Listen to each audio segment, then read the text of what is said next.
अस्सलामुअलैकुम नाज़रीन, drama serial शेर के आने वाले एपिसोड में आप ये देखने जा रहे हैं कि शुजात साहब आखिरकार अपने दिल को बड़ा कर अपनी बेटी फ़जर के पास पहुंच जाते हैं और अपनी बेटी फ़जर से कहते हैं कि फ़जर बेटा, अपने बाबा को माफ़ कर दो। मैं बहुत गलत था जो कि अपनी इज़्ज़त में बहुत ही ज़्यादा अपनी मोहब्बत को मिटा चुका था, लेकिन अब मुझे एहसास हो गया है कि मेरी बेटी गलत नहीं थी।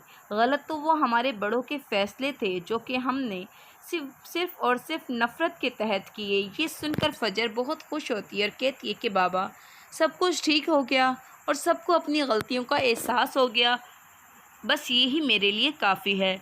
ये सुनकर शुजात कहता है कि वाकई बेटा, तुम बहुत आला ज़र्फ़ लड़की हो। आज मुझे अपनी तरबियत पर बहुत नाज है कि मैंने अपनी बेटी की तरबियत इतने आला अंदाज में की कि इतनी बड़ी गुनाह को उसने इतनी आसानी से माफ़ कर दिया। तुम जानती हो ना कि मैंने तुम्हें बहुत गहरे ज़ख्म दिए थे अपने अल्फाजों से, अपनी बातों से। ये सुनकर फ़जर कहती है कि बाबा, तमाम पुरानी बातों को भूल जाएं। तो नाज़रीन, नेक्स्ट सीन में आप ये भी देखने जा रहे हैं कि फ़जर जब अपने बाबा के साथ घर वापस आती है तो समरा फ़जर को गले से लगाती है और फ़जर से कहती है कि फ़जर, कहीं ना कहीं तुम्हारे साथ होने वाली ज़्यादतियों में मैं भी शामिल हूँ। काश कि मैं ही तुम्हें सपोर्ट कर देती, या जब मैंने तुम्हें अपने भतीजे के लिए हमदर्द बनाकर खड़ा किया था तो मैं तुम्हारी हमदर्द बनती। ये सुनकर फ़जर कहती है कि बस कर दें चची जान, क्यों अपना दिल इतने खुशी के मौके पर उदास कर रही हैं। आप जानती हैं ना कि अब तो सब कुछ ठीक हो चुका है और वैसे भी अब इस घर में तमाम लोगों को अपनी गलतियों का एहसास हो गया है, तो खुशी का मौका है ना, खुश हो जाएं, यूँ आंसू मत बहाएं।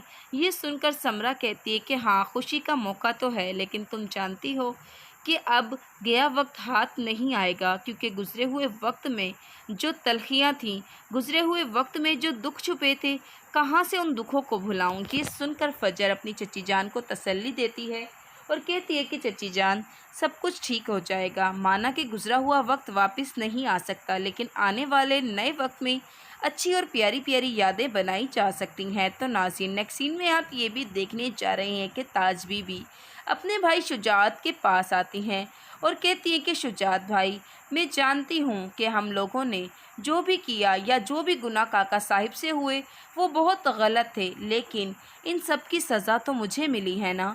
तो फिर आप ही बताएं कि मैं कैसे इस नफ़रत को भुला दूं, कैसे दुश्मनों को अपने इस घर में इस दहलीज पर आते हुए देखूं। ये सुनकर शुजात कहता है कि देखें ताज बीबी, आपकी शादी है कुछ दिनों बाद और हम सब ने फ़ैसला किया है कि हम उन्हें इस दुश्मनी को भुलाकर मेहमान बनाकर बुलाएंगे, इसलिए बेहतर होगा कि आप भी हर किसी की दुआओं के साथ इस घर से रुखसत हों। ये नफ़रतें, ये तलखियाँ इसी दहलीज पर ख़त्म कर दें। ये सुनकर ताज बीबी कहती हैं कि कैसे ख़त्म कर दूं, मेरी तो पूरी जवानी इस नफ़रत में, इन तलखियों में ही गुजर गई, तो कैसे अपनी उस जवानी को वापस लाऊं। ये सुनकर शुजात बहुत ही ज़्यादा दुखी हो जाता है कि ऐन उसी मौके पर वहाँ साइका भी आ जाती है और शुजात से कहती है कि देखें शुजात, ये दुखी होने का वक्त नहीं है। मेरे ख़्याल से आपको ताज बीबी को बताना चाहिए कि जो हुआ वो बहुत गलत हुआ। माना कि उनके साथ ज़्यादती हुई है, लेकिन अभी भी अगर वो इसी तरीके से नफ़रत के तराजू में बैठी रहेंगी तो हमेशा सबसे अलग रहेंगी, हमेशा किसी से भी उनकी नहीं बन पाएगी और ना ही निभ पाएगी। ये सुनकर शुजात कहता है कि वाकई साइका, तुम बिल्कुल ठीक कह रही हो। नफ़रत से इंसान को कभी भी कुछ नहीं मिलता। नफ़रत से इंसान ना सिर्फ अपने रिश्ते खो देता है, बल्कि अपनी बहुत ही हसीन ज़िंदगी की खुशियों को और हसीन लम्हात को भी गवा बैठता है। और मैं पूरी कोशिश करूँगा कि अब ताज बीबी की ज़िंदगी में कोई गुमराही ना आए। तो नाज़रीन, नेक्स्ट सीन में आप ये भी देखने जा रहे हैं कि महरोश की वजह से तहमीना बेगम का बहुत ही बुरा हाल होता है।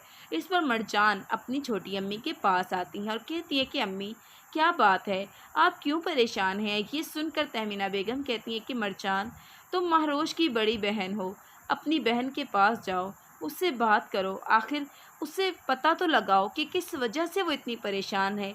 शादी के दिन सर पर हैं और वो बोझल बोझल सी फिरती है। मुझे कुछ समझ नहीं आ रहा, उससे पूछो, अगर उसे इस रिश्ते पर कोई इतराज़ है तो हम इनकार कर देंगे। तो नाज़रीन, ये सब देखेंगे आप आने वाले नए एपिसोड में। मज़ीद वीडियोज़ के लिए हमारे चैनल के साथ जुड़े रहिएगा।